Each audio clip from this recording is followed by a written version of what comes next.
Nous sommes arrivés à ce moment de la Coupe du Monde où les quarts de finale posent bien plus de questions qu'ils n'apportent de réponses. Le Brésil est éliminé, le Portugal est éliminé, et les trois pays hôtes, les États-Unis, le Mexique et le Canada sont déjà dehors. Nous ne sommes plus en phase de groupe, quand une mauvaise soirée peut encore être réparée 3 jours plus tard. Désormais, une seule erreur renvoie une équipe chez elle pour de bon, et toutes celles qui sont encore debout ont déjà traversé une forme d'incendie pour en arriver là.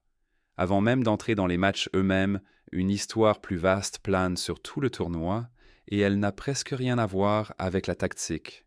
Elle concerne un appel téléphonique venu de la Maison-Blanche. Pendant les huitièmes de finale, l'attaquant américain Folarin Balogun a reçu un carton rouge contre la Bosnie-Herzégovine après une intervention sur Tarik Muharemovic. Sur le terrain, l'arbitre n'avait d'abord pas sifflé faute, mais l'assistant vidéo a poussé à la révision de l'action et après avoir revu les ralentis, l'arbitre a expulsé Balogun. Dans le cadre normal du règlement, cela signifiait une suspension automatique d'un match qui l'aurait privé de la rencontre suivante des États-Unis contre la Belgique. Puis quelque chose de presque inédit s'est produit. Selon des informations reprises par de grands médias, le président Donald Trump a personnellement appelé le président de la FIFA, Gianni Infantino, non pas une fois, mais semble-t-il à 3 reprises, pour lui demander de réexaminer la décision. Trump a ensuite déclaré aux journalistes, je cite, « Tout ce que j'ai fait, c'est demander une révision, parce que je ne pensais pas que c'était une faute. » Fin de citation. Il a ajouté que, selon lui, il s'agissait simplement de deux athlètes qui s'étaient percutés et emmêlés. La commission disciplinaire de la FIFA a ensuite suspendu la sanction en s'appuyant sur une disposition connue sous le nom d'article 27. Sur le plan technique, elle est censée permettre à l'organisation de réexaminer les conséquences d'une décision arbitrale, même si le code précise que la décision elle-même ne peut pas être annulée. La Fédération belge de football a déposé un recours pour faire rétablir la suspension. La FIFA a rejeté ce recours, le jugeant irrecevable. Balogun a été autorisé à jouer et il a disputé presque toute la rencontre contre la Belgique. Les retombées ont été bruyantes et elles ont directement basculé dans le champ politique. Le Premier ministre belge s'est moqué de la décision en ligne. Des élus européens ont accusé la FIFA d'avoir cédé à des pressions politiques et, dès le 8 juillet, un groupe de membres du Parlement européen cherchait, selon plusieurs informations, à réunir des soutiens pour pousser à l'ouverture d'une enquête formelle visant Infantino lui-même. L'ancien président de la FIFA, Sepp Blatter, est lui aussi intervenu publiquement, avertissant que les cartons rouges ne devraient jamais être annulés par des appels politiques, et demandant, je cite, « si le football devait devenir un terrain de jeu pour le pouvoir politique », le sélectionneur de l'Angleterre, Thomas Tuchel, a estimé que tout cet épisode créait un précédent dangereux, reconnaissant qu'il ne savait pas où une telle ligne pourrait être tracée à l'avenir. Le président de la fédération allemande a déclaré que la crédibilité même de la FIFA était désormais en jeu. À l'approche des quarts de finale, une étrange tension traverse donc le tournoi. Les supporters et les fédérations ne se demandent plus seulement qui va gagner sur le terrain, ils se demandent si le terrain lui-même est incliné par des forces très éloignées du sport. Avec ce contexte en tête, il faut vraiment décortiquer les 4 affiches, car sur le terrain aussi, tout est loin d'être simple. Commençons par France-Maroc. Sur le papier, la France est favorite. Elle a Kylian Mbappé, un effectif profond et expérimenté, et l'habitude de décrocher des victoires rugueuses dans les matchs à élimination directe, même quand le jeu n'est pas brillant, mais il faut être honnête aussi avec le Maroc. En 2022, cette même nation a écrit l'une des grandes histoires modernes de la Coupe du Monde. Et la voilà de nouveau en quart de finale. Quiconque imagine que cette épopée d'il y a 4 ans était un simple accident va recevoir une réponse très directe dans cette affiche. La France a éliminé le Paraguay sur le score d'1-0, Mbappé inscrivant l'unique but sur penalty en seconde période. Vu de loin, cela ressemble à une victoire maîtrisée.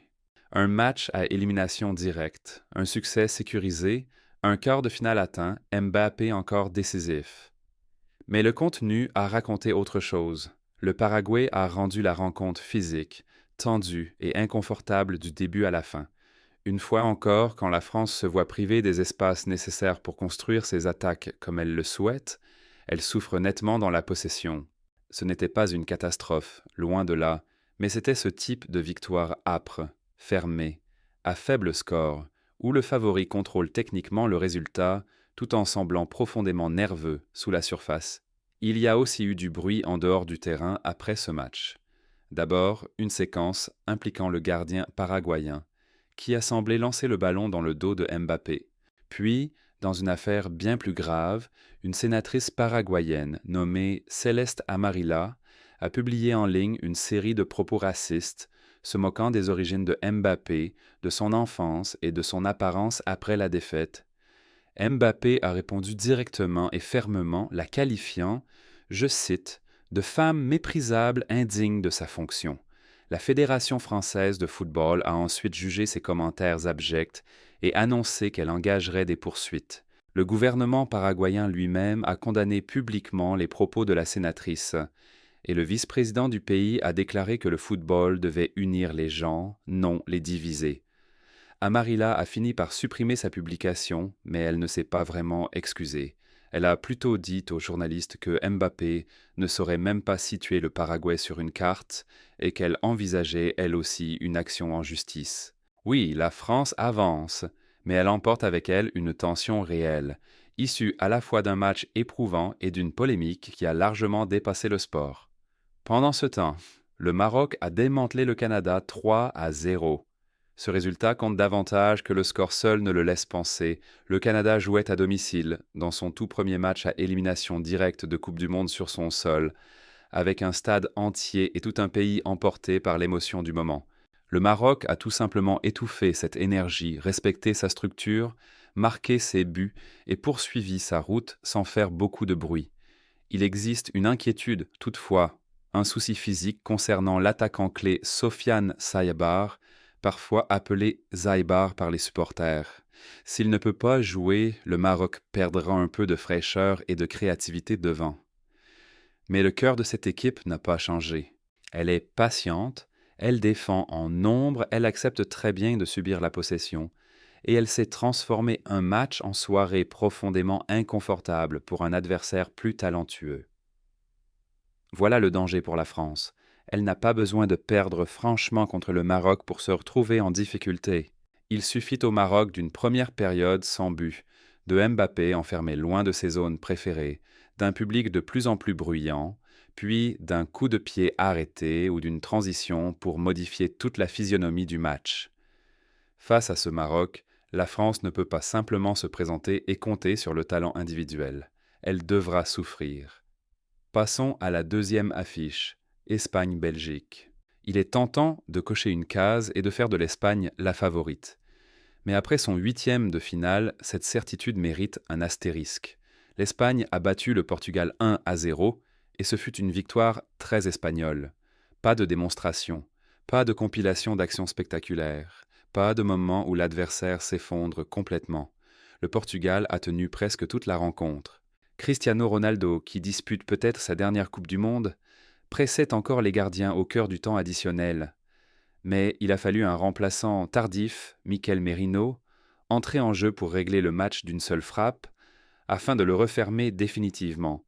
C'est au fond l'essence de l'Espagne. Elle ne fascine pas forcément pendant de longues séquences, mais elle refuse de laisser un match lui échapper. Rodri et Pedri contrôlent le tempo. La ligne défensive reste disciplinée, et l'équipe attend simplement que l'adversaire s'épuise. Un rival peut livrer un match parfaitement solide, éviter les grosses erreurs et finir malgré tout dans un avion de retour. C'est exactement ce qui est arrivé au Portugal. La Belgique, elle, était déjà enterrée par la plupart des observateurs après le match contre les États-Unis. Avant cela, après une sortie difficile contre le Sénégal, le récit autour de la Belgique était simple. La génération dorée est terminée, l'équipe vieillit, le temps est écoulé. On comprend facilement pourquoi beaucoup le disaient, puis la Belgique a réagi en inscrivant 4 buts aux États-Unis. Il faut aussi rappeler qu'avant ce match, l'essentiel de l'attention ne portait même pas sur le football belge. Elle portait sur l'affaire de la suspension de Balogun et sur la tempête politique qui l'entourait. La Belgique a absorbé tout ce bruit et a tout de même livré une prestation clinique avec 2 buts de Dodi Lukebakio, parfois mentionnés de manière informelle comme Deketola dans certains commentaires, un autre venu du côté de Kevin De Bruyne par Yuri Tielemans, puis une finition tardive de Romelu Lukaku dans le temps additionnel. Cette équipe n'est pas soudainement redevenue jeune. Ce n'est pas une génération dorée ressuscitée à partir de rien, mais elle a clairement retrouvé un tranchant plus net, plus dangereux.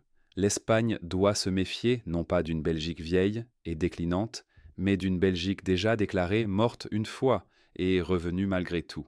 Quand une équipe est totalement rayée de la carte avant de marquer 4 buts dans un match à élimination directe, elle aborde généralement l'adversaire suivant avec un tout autre état d'esprit.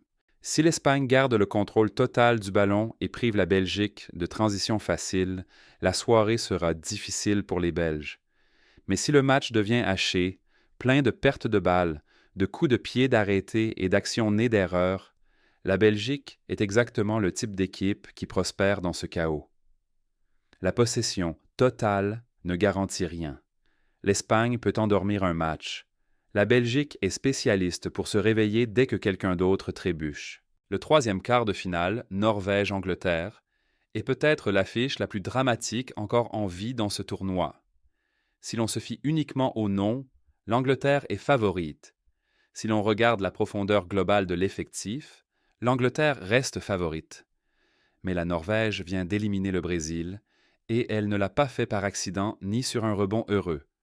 Elle l'a fait parce qu'elle possède un joueur capable de réécrire à lui seul l'histoire d'un match. Erling Haaland a marqué 2 fois, et la Norvège a gagné 2-1.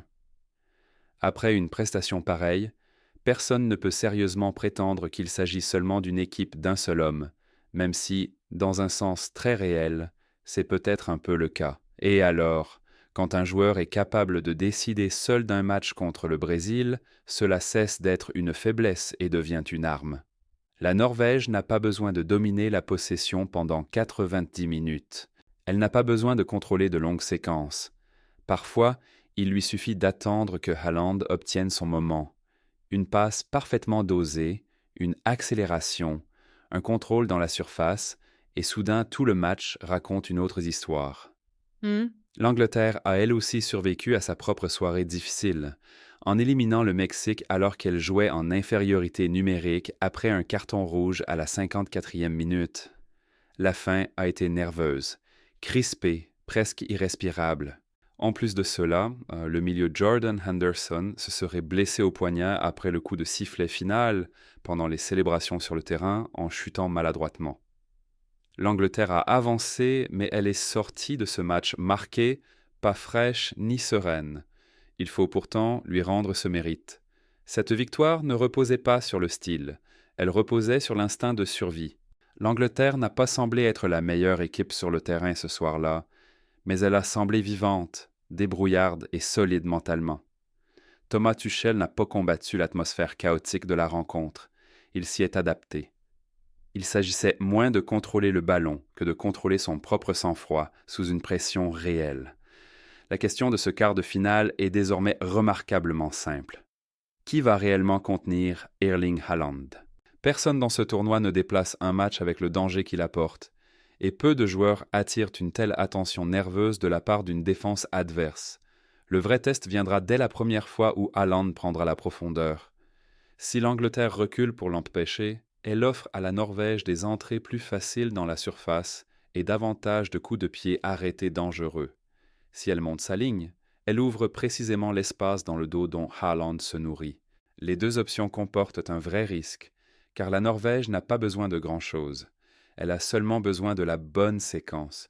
Le Brésil est entré dans son match contre la Norvège en pensant pouvoir gérer tout ce que Haaland allait lui opposer. Il s'est trompé et il n'est plus dans ce tournoi.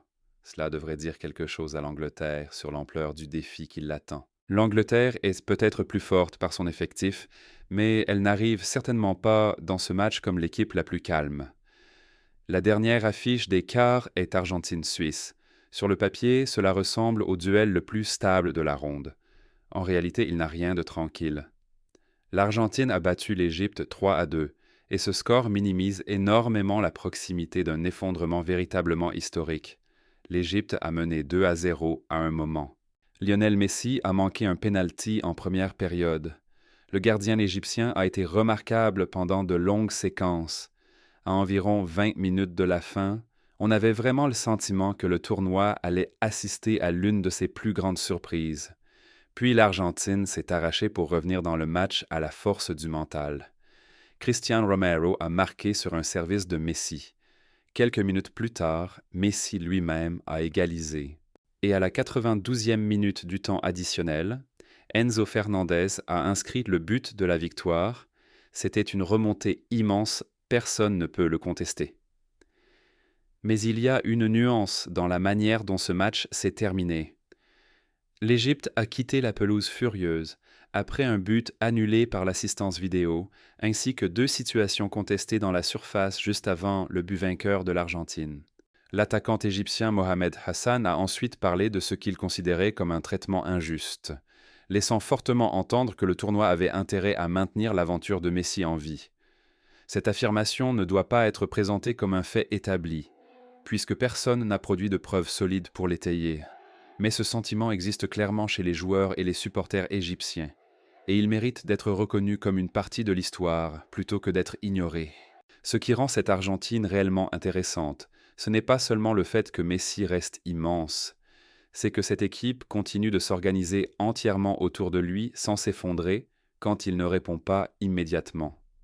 Même après son penalty manqué, ses coéquipiers ont continué à le chercher, à droite, à gauche, entre les lignes. Il y a une vraie confiance. Comparez cela au Portugal et à Ronaldo, où ce même niveau de confiance collective semble clairement s'être érodé. Avec l'Argentine et Messi, on sent plutôt un pacte tacite dans tout le groupe. Le ballon finira par trouver son meilleur joueur. Le problème, c'est qu'en phase à élimination directe, la magie est constamment mise à l'épreuve, et l'émotion seule ne suffira pas contre la Suisse. La Suisse a éliminé la Colombie d'une manière beaucoup plus discrète, plus suisse. Les 90 minutes et la prolongation se sont terminées sans but, puis le match est allé au tir au but. Son gardien a réalisé une série d'arrêts clés, et Rubén Vargas a transformé le tir décisif. Fait remarquable, la Suisse n'a cadré que 2 tirs sur l'ensemble de la rencontre. La Colombie a été clairement l'équipe la plus tranchante, la plus vive pendant de longues périodes, touchant la barre et se créant les meilleures occasions. Mais c'est la Suisse qui est en quart de finale. C'est aussi sa première apparition à ce stade depuis 1954, ce qui dit tout de l'importance déjà prise par ce parcours. C'est exactement le genre d'équipe qui prospère en rendant les matchs laids et inconfortables plutôt que beaux. Elle ne va pas soudainement ouvrir sa défense simplement parce que Messi se tient en face. Au contraire, il faut s'attendre à la voir ralentir volontairement le rythme, défendre les zones avec rigueur et attendre patiemment un coup de pied arrêté, une erreur ou une nouvelle séance de tir au but pour décider de l'issue. Après avoir survécu de justesse à l'Égypte, l'Argentine ne joue pas une sorte de tour bonus contre la Suisse. Elle affronte un autre pur test de nerfs. Si l'Argentine vit encore dangereusement, la Suisse est exactement le genre d'adversaire qui refuse de perdre gentiment.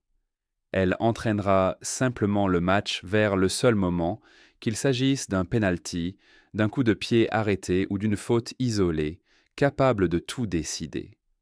Alors où cela laisse-t-il les 4 affiches avant le coup d'envoi? France-Maroc s'est joué le jeudi 9 juillet au Gillette Stadium de Foxborough, dans le Massachusetts. L'Espagne et la Belgique se rencontrent le vendredi 19 juillet au SoFi Stadium d'Inglewood en Californie. La Norvège affronte l'Angleterre le samedi 11 juillet au Hard Rock Stadium de Miami Gardens en Floride, tandis que l'Argentine joue contre la Suisse plus tard, ce même samedi à l'Arrowhead Stadium de Kansas City dans le Missouri. Les demi-finales se déplaceront ensuite à l'AT&T Stadium d'Arlington, au Texas, et au Mercedes-Benz Stadium d'Atlanta, les 14 et 15 juillet. Si l'on devait classer ces 4 confrontations uniquement selon l'écart entre le talent sur le papier et le confort réel avec lequel chaque équipe aborde le match, le tableau serait assez différent. La France est plus forte que le Maroc sur le papier, mais le Maroc sait exactement comment rendre un match lourd et lent. L'Espagne est plus forte que la Belgique sur le papier, mais la Belgique revient de très loin après avoir été publiquement enterrée, et elle avance portée par une véritable dynamique émotionnelle. L'Angleterre est plus forte que la Norvège sur le papier, mais la Norvège a Erling Haaland, et cela appartient à une catégorie d'arguments à part. L'Argentine domine la Suisse par sa réputation, mais après cette frayeur contre l'Égypte, elle ressemble moins à une favorite tranquille qu'à une équipe que l'on peut pousser jusqu'au bord de la panique. Et sous chacun de ces matchs, continue de courir la même tempête politique non résolue née de la décision Balogun. Les fédérations européennes continuent de remettre publiquement en cause la crédibilité de la FIFA. Des élus à Bruxelles chercheraient à pousser vers une enquête formelle sur la conduite d'Infantino. La Belgique, l'une des équipes encore en vie dans ces quarts de finale, est précisément la fédération qui avait déposé la protestation initiale contre cette décision. Quoi qu'il arrive entre l'Espagne et la Belgique sur la pelouse, cela n'effacera pas totalement l'impression que la plus grande histoire de ce tournoi n'est peut-être ni Haaland, ni Mbappé, ni Messi. C'est peut-être un appel venu de Washington qui a remodelé un match que tout le monde croyait déjà tranché par les règles. Il faut ajouter un dernier angle parce qu'il dit quelque chose de la manière dont ce tournoi est déjà en train d'être retenu avant même sa fin. Le président de la FIFA, Gianni Infantino, a passé les derniers jours à tenter de présenter publiquement la décision Balogun comme une affaire purement technique et juridique, et non comme une faveur politique. S'exprimant le 6 juillet, il a déclaré avoir expliqué à Trump qu'il existait, je cite, une procédure juridique en cours devant les organes judiciaires indépendants de la FIFA et que l'affaire serait tranchée en temps voulu par les organes compétents. Fin de citation. Il a insisté sur le fait que c'est simplement ainsi que fonctionne le système interne de la FIFA. Que cette explication suffise ou non aux critiques est une toute autre question, surtout alors que des élus européens parlent ouvertement d'une enquête éthique sur sa propre conduite.